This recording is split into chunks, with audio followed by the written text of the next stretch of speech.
Представи си, че 20 години си карала една и съща кола, познаваш я, знаеш как реагира, знаеш колко гориво харчи.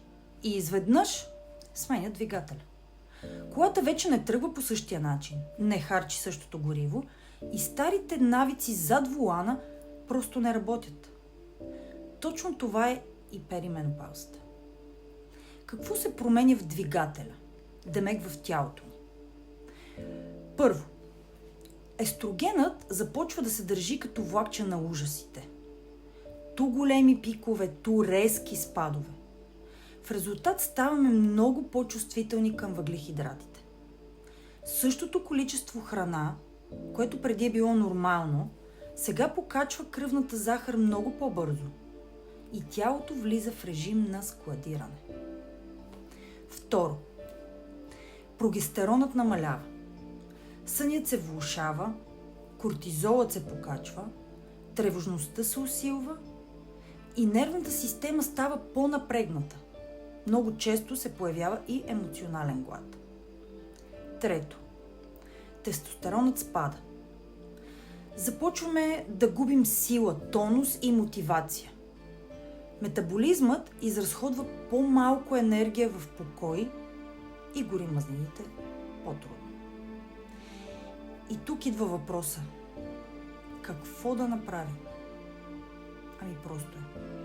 Трябва да променим навиците си. Първо. Хранене за стабилна кръвна захар.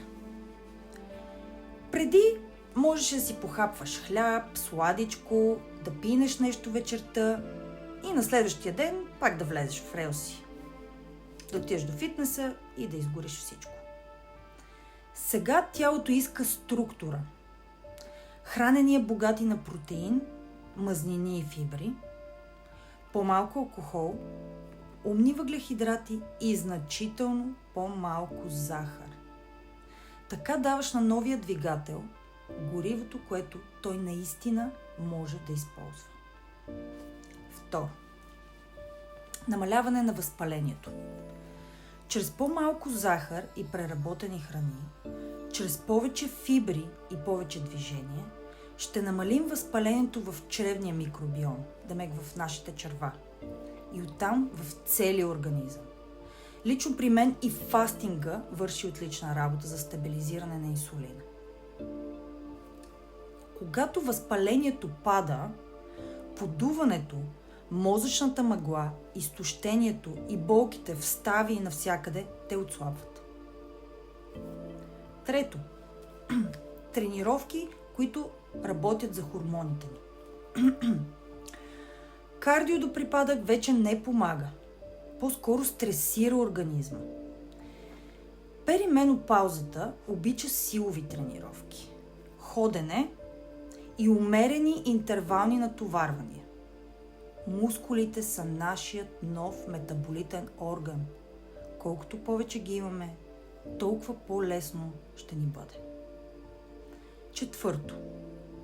Сънят като приоритет. Не го подценявайте. На 20 можех да отида в Брилянтин в четвъртък вечер и в петък сутрин да правя екселски таблици в офиса. На 40 не мога и да си го помисля. Ако не спим поне 7 пълноценни часа или ако сънят е накъсан, ние се будим вече с висок кортизол, а тялото няма хормоналния буфер от едно време. Първото нещо, което трябва да направите, е да си лягате по едно и също време, най-добре преди 10 вечерта. След няколко дни тялото започва да се нагажда и всъщност му харесва този нов ритъм. Ако ти е трудно да заспиш, вземете магнезий. Може да помогне. Подкрепете съня и ще усетите огромна разлика. Пето. По-малко хаос, повече ритъм. Когато кортизолът е висок, а естрогенът нисък, се появяват повече мазнини около корема.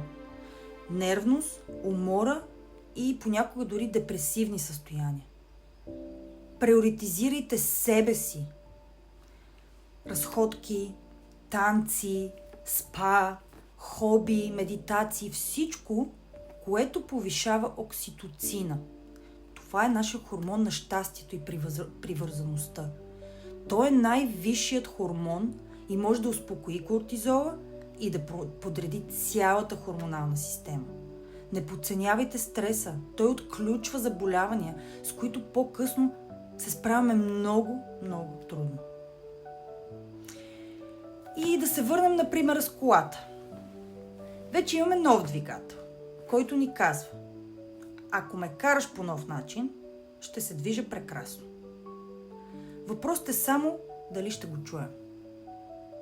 Малките промени в навиците правят огромна разлика и могат да ви върнат тялото, енергията и увереността от времето, в което сте се чувствали най-живи.